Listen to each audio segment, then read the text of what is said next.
दिल्ली जत्थे आना कोई ज़रूरी नहीं है। अगर बड़े बड़े देशों की भी कोई आपस में वार्ता होती है तो पूरा देश थोड़ा उठ के आता है। दो प्रतिनिधि बात करते हैं आपस में, तो किसानों का कोई भी प्रतिनिधि किसी भी समय बात कर सकता है।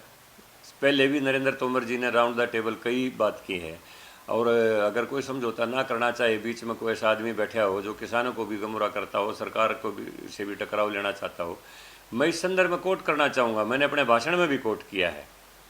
देखिए, वहाँ पर शंभू बॉर्डर से बयान आया है किसी एक व्यक्ति का कि हमें किसानों की बात नहीं है, हम तो राम मंदिर में मूर्ति स्थापना के बाद जो मोदी जी का रुतबा बढ़ गया, हमने उस मोदी जी का रुतबा कम करना है। एक बयान आया।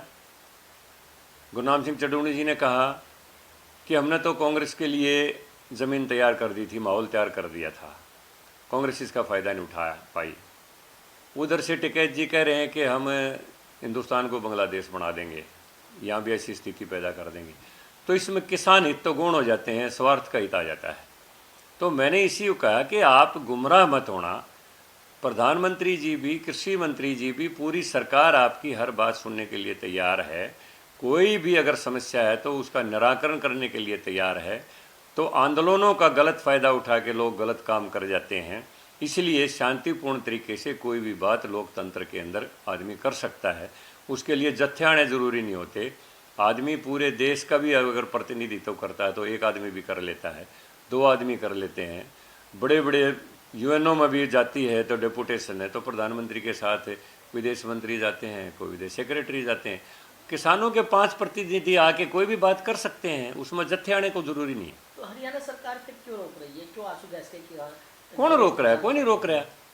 वो तो जत्थों के रूप में आके, अगर लैंड ऑर्डर की स्थिति जैसे पहले खराब हुई, देखो देश की शोहरत खराब होती है, लाल किले के ऊपर अगर कोई तलवार लहराएगा तो पूरी दुनिया के अंदर गलत संदेश जाता है। तो इसलिए वो स्थिति पैदा ना हो, उसके लिए हरियाणा सरकार रोक रही है। हरियाणा सरकार शांतिपूर्ण तरीके से सारी ट्रैफिक चल रही है। कोई आए प्रतिनिधि का गाड़ी में बैठ के आ जाए, सरकार से बात कर ले। क्या आप समन्वय बैठाएंगे सरकार के और किसानों के बीच? देखिए, मैं इसमें कोई बीच में मेरे ऊपर ये जिम्मेवारी नहीं है, तो इसलिए मैं इसमें आधिकारिक तौर पर नहीं कह सकता। माननीय कृषि मंत्री जी का फ़ोन सीधा खुला रहता है, उन सब किसान संगठनों को पता है, वो बात कर सकते हैं। हमसे जुड़े रहने के लिए हमारे YouTube चैनल को सब्सक्राइब करें और नई वीडियो की नोटिफिकेशन के लिए बेल आइकॉन को दबाएं।